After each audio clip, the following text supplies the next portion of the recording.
गुण अवगुण, अच्छाई बुराई सभी में है, किसी में ज्यादा तो किसी में कम। ऐसा नहीं है कि दुनिया में किसी व्यक्ति में कोई दोष नहीं है और ऐसा भी नहीं है कि एक बुरे व्यक्ति में कोई गुण नहीं है। फिर महापुरुष किसे कहते हैं? जो तत्वज्ञानी महापुरुष है वह अपने अंदर के दोषों को पहचान कर उसे निकाल फेंकते हैं, यानी दोष मुक्त हो जाते हैं। फिर भी दोष आसपास घेरे रहता है तो उससे सुरक्षा के लिए ज्ञान कवच का काम करता है। एक पारिवारिक मनुष्य क्या उन दोषों से नहीं बच सकता है? पुराण और वेद कहते हैं कि गुण दोष होना मनुष्य का सामान्य लक्षण है, लेकिन इसे बचने के लिए प्रत्येक मनुष्य के अंदर परमात्मा के अंश सुमति यानी विवेक का होना स्वाभाविक है। ऐसा मनुष्य संसार में रहता हुआ लौकिक और पारलौकिक दृष्टि से अपना विकास कर सकता है।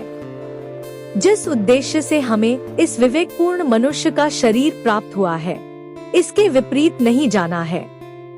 यदि हमारी बुद्धि में हर समय अपने स्वार्थ, हित, सुख, भोग और संग्रह आदि के साथ सिर्फ अपनी इच्छा पूरी करने की भावना रहती है, तब हमारे अंदर दोषों का आना स्वाभाविक है।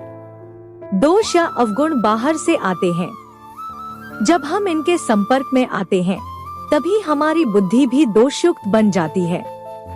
उसी के अनुरूप हमारा स्वभाव और जीवन शैली बन जाती है। फिर हम ऐसे ही स्वभाव वाले मनुष्यों का संग करने लगते हैं और हमारे दोष और भी दृढ़ होने लग जाते हैं। धीरे धीरे हमारे जीवन का उद्देश्य अनैतिक तरीकों से धन वगैरह का संग्रह करने में और विषयों को भोगने का हो जाता है।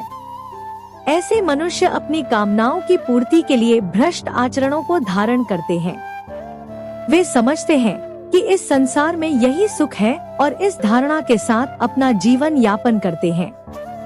उनके जीवन में अभिमान, क्रोध, कठोरता और अविवेक आ जाता है। दूसरी बात यह है कि कुछ मनुष्य अपने अवगुणों की तरफ ध्यान ही नहीं देते हैं।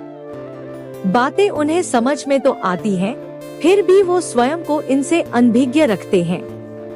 अंदर से दोषयुक्त होने पर भी ऐसे मनुष्य समाज में अपने मान, बड़ाई आदि के लिए स्वयं को अच्छा दिखाने का प्रयास करते हैं, यानी अपने अवगुणों पर पर्दा डाल देते हैं। इस दिखावटीपने से उनके अंदर के दोष और भी स्थिर होने लगते हैं। ऐसे मनुष्य शास्त्र विधि को त्याग कर मनमाना आचरण करने लगते हैं और अंत में उन्हें दुख और अशांति ही मिलती है।